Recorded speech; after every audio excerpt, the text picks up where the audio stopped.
Back to my YouTube channel. दोस्तों बात करेंगे हम बीपीएससी टीआरई 3.0 री एग्जाम अपडेट को लेकर के। जैसा कि आपको पता है कि बीपीएससी टीआरई 3.0 का री एग्जाम 19 जुलाई से लगा करके 22 जुलाई के बीच आपकी टीआरई 3.0 का री एग्जाम कराया गया था। इसी बीच आज की इस वीडियो में हम लोग बात करने वाले हैं जो आपका 6 to 8, 9 to 10, 11 to 12 और आपका जो पीआरटी है यानी कि 1 to 5 का है, सभी विषयों की कट ऑफ को देखने वाले हैं। और जो आपकी सीटों की संख्या जो बढ़ने वाली है, क्या टीआरई 3 में सीटों की संख्या जो बैकलॉग सीटें हैं वो बढ़ेंगी या नहीं बढ़ेंगी, उसके संबंध में बात करेंगे। और एक अपडेट और भी आई है आपकी कि जो कैंडिडेट हैं यानी कि बीपीएससी टीआरई 3.0 में जो भी कैंडिडेट फॉर्म अप्लाई किए हैं उनको, जो महिला कैंडिडेट हैं उनको कितना लाभ मिलने वाला है उसके संबंध में, साथ ही साथ जो सब्जेक्ट कॉम्बिनेशन को लेकर के यानी कि जिनका भी टीआरई 3 में सब्जेक्ट कॉम्बिनेशन गलत हो चुका है वो कैसे सही कर पाएंगे और क्या प्रभाव पड़ेगा उनके रिजल्ट पर, क्या उनके रिजल्ट जारी किया जाएगा या नहीं किया जाएगा, उसके संबंध में बात करेंगे। चलिए एक बार देख लेते हैं सब्जेक्ट कॉम्बिनेशन को लेकर के, उसके बाद से हम लोग कट ऑफ पर बात करेंगे। स्क्रीन पे आप देख पा रहेंगे कि बीपीएससी के 5 शिक्षकों की नियुक्ति रद्द कर दी गई है। और ये नियुक्ति रद्द क्यों की गई है इसके संबंध में देखिए। जिले में बिहार लोक सेवा आयोग द्वारा चयनित एवं विभिन्न प्रखंडों के उत्क्रमित हाई स्कूल में पदस्थापित 5 शिक्षकों की नियुक्ति रद्द कर दी गई है। इस बाबत जिला शिक्षा पदाधिकारी की स्थापना प्रशाखा द्वारा आदेश जारी किया गया है कि जिसके मुताबिक उत्क्रमित माध्यमिक विद्यालय भोनगर कदवा की कक्षा 9-10 के शिक्षक दीपक कुमार शाह, उत्क्रमित माध्यमिक विद्यालय मदारी चक मनिहारी के पूजा कुमारी, उत्क्रमित माध्यमिक विद्यालय कांत नगर बरारी की लिपि कुमारी, उत्क्रमित माध्यमिक विद्यालय के नेपड़ा डंडे खोरा के अविनाश कुमार राय एवं उत्क्रमित माध्यमिक विद्यालय सिमरिया उत्तरी जो कोढ़ा के मधुकर रंजन की नियुक्ति को रद्द कर दिया गया है। अब यहाँ पे देखिए रद्द क्यों किए गए इसको यहाँ पे समझ लीजिए, देख लीजिए। जो भी कैंडिडेट यहाँ पे टीआरई 3 वाले हैं थोड़ा ध्यान देंगे इस बात को। यहाँ देखिए कि लिखा गया है कि आदेश, यहाँ देखिए जारी आदेश में कहा गया है कि बिहार लोक सेवा आयोग के विज्ञापन संख्या 26/2023, इसका मतलब ये हो गया आपका जो टीआरई 1 की बात कही जा रही है कि कंडिका जो 9(1) में यानी कि 9(1) में वर्णित प्रावधान के तहत जिला शिक्षा पदाधिकारी अमित कुमार ने इसके लिए लेखा योजना की डीपीओ सीमा कुमारी की अध्यक्षता में 5 सदस्यीय 5 जांच समिति का गठन कर उसके जांच रिपोर्ट के आलोक में इन शिक्षकों की नियुक्ति रद्द करने का आदेश जारी किया है। इसके पूर्व स्थापना डीपीओ के कार्यालय कक्ष में इनके शिक्षकों की स्पष्टीकरण मांगा गया था कि लेकिन संतोषजनक नहीं पाया गया। यहाँ देखिए, यहाँ पे आप जब पढ़ेंगे तो सारी चीज़ें क्लियर होंगी।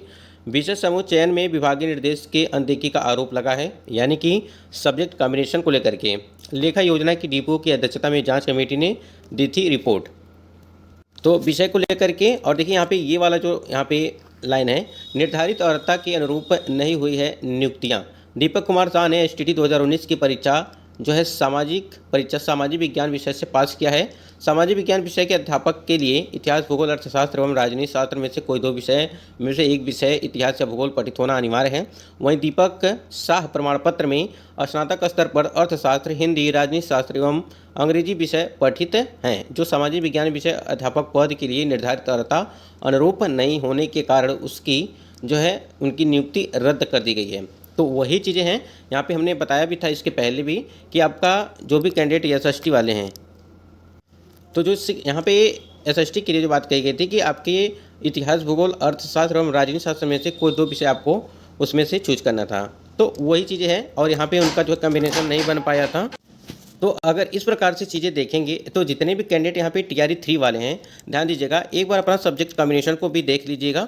हो सकता है कि बीपीएससी आयोग की तरफ से आपको कोई छूट मतलब दे जाए। छूट का मतलब ये हो गया सुधार करने के लिए आपको हो सकता है कि मिल जाए, लेकिन अगर नहीं देता है तो कहीं ना कहीं यहाँ पे कहीं ना कहीं इसी प्रकार से जो है नोटिस के माध्यम से सूचना मिल सकती है जितने भी कैंडिडेट यहाँ पे अगर चयनित होते हैं अगर टीआरई 3.0 में। तो ये तो हो गया आपका सब्जेक्ट कॉम्बिनेशन को लेकर के। साथ ही साथ सीटेट या स्टेट के मार्क्स को लेकर के भी थोड़ा आप लोग देख लीजिएगा।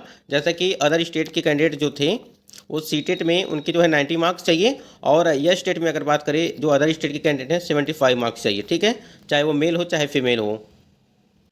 अब यहाँ पे हम लोग बात करेंगे कि बीपीएससी टीआरई 3.0 में जो कट ऑफ वाला परिवर्तन देखने को मिल रहा है। जैसे कि आपको नोटिस के माध्यम से एक चीज़ अपडेट मिली थी कि जो यूआर कैटेगरी की कट ऑफ होगी वो कम जाएगी, यानी कि कट ऑफ में भारी गिरावट देखने को मिलेगी। उसी के संबंध में बात कर लेते हैं यहाँ पे जो 6 to 8 वाले कैंडिडेट हैं उनके। यहाँ पे अगर देखेंगे थोड़ी सी जो पिछला जो आपका डाटा है इसको भी देखना जरूरी होता है कि आपकी परीक्षा 19 तारीख को कराई गई थी, जिसमें 68 की बात कर रहे हैं हम लोग। कुल पदों की जो संख्या थी वो 19,645, ठीक है। और कुल आवेदन आप क्या हुए थे 2,13,937, और परीक्षा में उपस्थिति जो थी आपकी वो सिर्फ 1,59,711, यानी कि इसको टोटल मान के अगर चलेंगे तो लगभग 1,60,000 के आसपास मान के चलेंगे, यानी कि 2,13,000 में सिर्फ 1,60,000 ही यहाँ पे कैंडिडेट परीक्षा में उपस्थित हुए थे। और उपस्थिति अगर प्रतिशत में देखेंगे तो 75%, और एक सीट पर फाइटिंग जो थी है यानी कि 6 to 8 की अगर बात करें हम तो वो आपकी 8 है, यानी कि एक सीट पर 8 कैंडिडेट यहाँ पे फाइट कर रहे हैं। तो ठीक ठाक कंपटीशन यहाँ पे होगा। और देखिए जैसे कि आपको पता होगा कि बीपीएससी टीआरई 3.0 में जो बैकलॉग सीटें हैं उसको टीआरई 3 में ऐड किया जाएगा या नहीं किया जाएगा, पूरी तरह से अभी चीज़ें क्लियर नहीं हो पा रही हैं। कहीं पे आपकी सीटें ऐड करने की बात कही जा रही हैं तो कहीं पे सीटें आपकी ऐड नहीं की जाएंगी, इसकी भी बातें चल रही हैं। और जो हमको लगता है कि जो टीआरई 4.0 की भर्ती है, हमको लगता है कि उसी में आपकी जो बैकलॉग सीटें होंगी उसी में ऐड किया जाएगा, जिस प्रकार से यहाँ पे अपडेट मिल रही है। लेकिन देखिए अगर टीआरई 3 में ऐड किया जाता है, वैसे भी आपके 87,774 पद आपके रखे गए हैं टीआरई 3 में, और यहाँ पे 68 में इतने हैं, यानी कि 19,645। तो अगर यहाँ पे ऐड कर दिए जाते हैं, बैकलॉग सीटें ऐड कर दी जाती हैं, तो कहीं ना कहीं अगर 12 से 13 हज़ार सीटें ऐड कर दी जाती हैं तो लगभग 1 लाख से के आसपास जो है आपकी सीटों की संख्या हो जाएगी टीआरई 3 में। और देखिए यहाँ पे भाषा अगर बात करें 3 भाग में था, भाग 1, भाग 2 और भाग 3, ठीक है। देखिए यहाँ पे 30 नंबर का ये, 40 का ये, 40 और 80 का ये, यानी कि भाषा अर्हता में आपको 9 मार्क्स लाना था, ठीक है। यानी कहने का मतलब ये है कि भाषा अर्हता एक क्वालिफाइंग पेपर हो जो था, जिसमें आपके 30 में से 9 अंक आपके अगर आए हैं तो आप यहाँ पे पास हो जाएंगे, ठीक। और 40 अंक जो भाग 2 का था, ठीक है, यानी कि सामान्य अध्ययन के जो प्रश्न थे वो 40 नंबर के थे, 40 प्रश्न। और यहाँ पे भाग जो 3 है आपका वो आपका 80, यानी कि विषय से जो भी आपने सब्जेक्ट चुना था, जैसे अभी हमने बताया कि एसएसटी के लिए इतिहास, भूगोल, अर्थशास्त्र, राजनीति शास्त्र में की कोई 2 विषय आपका पठित होना चाहिए, ठीक है। और जो सब्जेक्ट कम्बिनेशन को लेकर के हमने बताया कि वो चीज़ें आपके पास होनी चाहिए, लेकिन अगर उस प्रकार से चीज़ें नहीं हैं तो कहीं ना कहीं आगे चल करके आपको दिक्कत हो जाएगी। अब देखिए यहाँ पे जिस प्रकार से बताया गया था कि आपकी यूआर कैटेगरी की कट ऑफ कम जाएगी, वो क्यों कम जाएगी उसके संबंध में बात कर लेते हैं। देखिए यहाँ पे 6 to 8 अगर मध्य विद्यालय की बात करें तो 19,645 आपकी सीटों की संख्या है। तो जो नया रोस्टर तैयार किया जा रहा है, ठीक है, जो नया रोस्टर तैयार किया जा रहा है उसमें क्या है कि जो आपकी सीटों की संख्या है वो बढ़ेगी। देखिए पहले अगर गणित और विज्ञान की बात करें, पहले आपका तो क्या था कि 25% के हिसाब से आपकी सीटों की संख्या रखी गई थी, यानी कि जो 65% के आधार पे आपके यहाँ पे रोस्टर तैयार किया गया था पहले वाला, क्योंकि पटना हाईकोर्ट के द्वारा फैसला दिया गया था कि आपकी जो 50% सिर्फ आरक्षण दिया जाएगा, ठीक है। तो 65% तो अब खत्म कर दिया गया है, अब 50% के हिसाब से तो यूआर कैटेगरी की जो सीटों की संख्या होगी वो कहीं ना कहीं बढ़ेगी। तो यहाँ पे अगर देखा जाए गणित एवं विज्ञान में पहले सीटों की संख्या जो 791 थी, लेकिन अगर यहाँ पे 40% के हिसाब से रखेंगे तो आपकी लगभग 1424 सीटें होंगी, ठीक है। अगर वहीं पे महिला की बात करें, महिला की पहले 648 सीटें और जो है 1020 सीटें, मतलब कि अगर सीटें बढ़ाई जाती हैं, हम सामान्य वर्ग की बात कर रहे हैं सिर्फ, ठीक है, सिर्फ सामान्य वर्ग की, यानी कि गणित एवं विज्ञान में सामान्य वर्ग की बात कर रहे हैं, क्योंकि सामान्य वर्ग के लिए बताया गया था कि आपकी कट ऑफ कम जाएगी, उस हिसाब से चीज़ें देखनी है। एसएसटी की बात करें अगर तो 520 हैं और 800 जो है 10 सीटें होंगी अगर नया रोस्टर जो तैयार किया जाएगा। वहीं पे 428 महिलाओं की सीटें हैं सामाजिक विज्ञान में, लेकिन यहाँ पे जब तैयार किया जाएगा रोस्टर तो उसमें 673 सीटें हैं। तो देखिए जिस प्रकार से सीटों की संख्या बढ़ेगी तो कहीं ना कहीं आप समझ सकते हैं कि आपकी कट ऑफ भी कम जाएगी, क्योंकि अगर यहाँ पे सीटें अधिक हो रही हैं, 400 से मान लीजिए 600 हो रही हैं, तो कहीं ना कहीं कट ऑफ पे तो बिल्कुल असर पड़ेगा ही। तो कट ऑफ थोड़ा बहुत यहाँ पे कम देखने को मिल सकता है। यहाँ पे देखिए हिंदी में 400 है तो 620 सीटें होंगी, 334 है तो 526 सीटें हो जाएंगी। अंग्रेजी में बात करें यहाँ पे 504 सीटें पहले थी और यहाँ पे 787 सीटें हो जाएंगी अंग्रेजी में, और ये पुरुष वर्ग का है। और ये महिला वर्ग का 411 सीटें हैं, जिसमें से 646 सीटें हो जाएंगी। संस्कृत में अगर देखेंगे आप तो 260 सीटें, और जब यहाँ पे आपका नया रोस्टर तैयार किया जाएगा उसमें 452 सीटों यहाँ पे होंगी। कहीं पे 214 सीटें वो आपकी होंगी पहले थी, यानी कि पहले जो 65% आरक्षण पर देखते हुए बनाया गया था वो 214 सीटें थीं महिला वर्ग में संस्कृत में सामान्य में। तो यहाँ पे 328 सीटें होंगी सामान्य महिला संस्कृत सब विषय में, उर्दू की अगर बात करें यहाँ पे 210 सीटें, लेकिन उसे बढ़ा करके 308 सीटें की जाएंगी और 171 सीटें महिलाओं के लिए उर्दू में, और यहाँ पे बढ़ा करके 259 कर दिया जाएगा।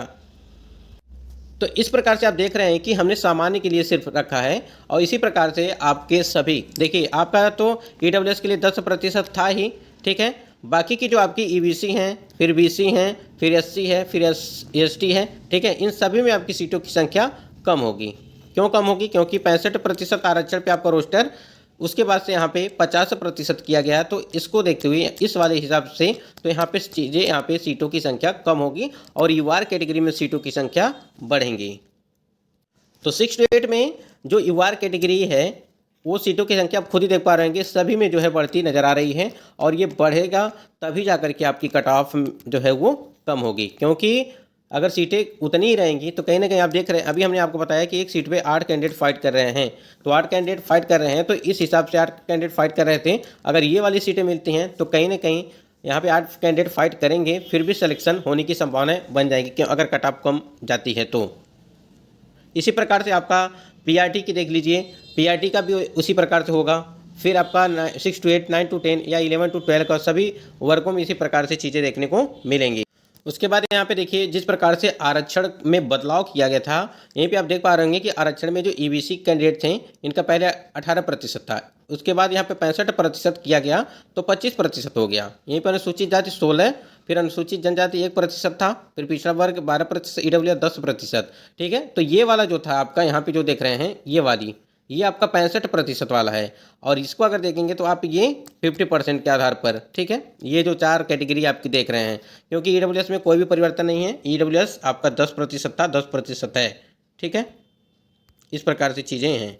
तो देखिए यहाँ पे 18 से 25 किया गया था, तो जाहिर सी बात है अगर 18 से 25 किया गया तो 25 से फिर 18 होगा, तो सीटों की संख्या कम होगी EBC में। वहीं पे अगर 16 से 20 किया गया था तो 20 से फिर 16 किया गया तो कहने की सीटों की संख्या कम होगी। फिर 1 से यहाँ पे 2 किया गया, फिर 2 से 1 किया गया तो सीटों की संख्या कम होगी।